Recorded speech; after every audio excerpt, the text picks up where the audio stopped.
Nation's latest attempt to calm the housing crisis. Here it is, paying homeowners to walk away. This allows homeowners to sell their properties for less than they owe on the mortgage.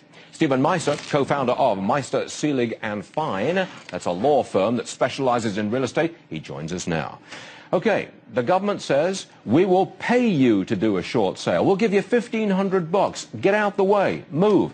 Let the bank take the loss. You think this is a good thing? In general, I do think it's a good thing. I think it will help steward the market clearing process. At the end of the day, whether a bank forecloses against that individual homeowner and then takes the property back into what is called REO, real estate, owned by the bank, and sells it or does a short sale, is not going to make much of a difference except for some savings in legal fees and carrying and so forth. If you get a wave of these short sales, people leaving, selling for much less than the mortgage on the house, don't you flood the market with a ton of properties and thereby drive prices down even further? That's what you mean by clearing the market. I do, but Stuart, understand that I think really this move by Mr. Obama is political cover. In other words, what's happened is this Home Affordable Modification Program, HAMP, was a failure, a terrible failure. The modifications didn't stick. So now, recognizing he can't deny the market processes, he's getting behind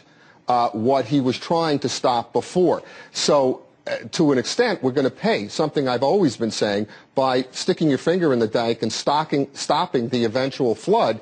We can't deny it. So this process must occur. So it's going to happen. It is going to happen. And what he's saying, $1,000 here, $1,500 there, I don't think it's significant. That's why I say it's political cover.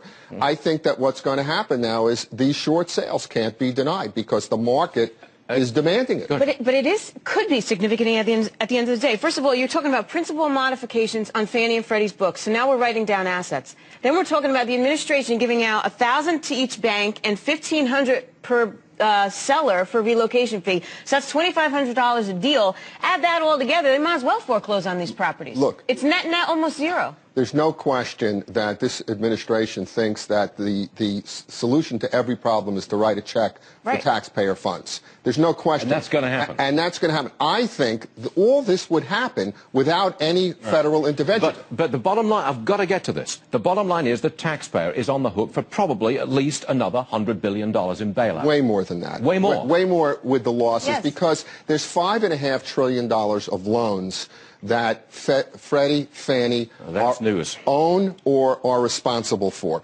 Many of it's half the mortgage loans in this country. Many of these loans are going to be the subject of these short sales. In addition, there may be bailouts coming down the pike for the short sales in the private sector or the private banking sector. Okay. So it's a lot of money. You know real estate. Stay there for a second. I've got to read an email that came in from we have it from Alan in Marion, Massachusetts. He's writing this about Detroit's possible plan to bulldoze 10,000 homes and replace them all with farmland. Listen to this. Have we all gone mad? Our standard of living comes from production, not destruction. Tearing down homes, crushing cars, and other destructive ideas will only reduce our standard of living. You're a real estate guy.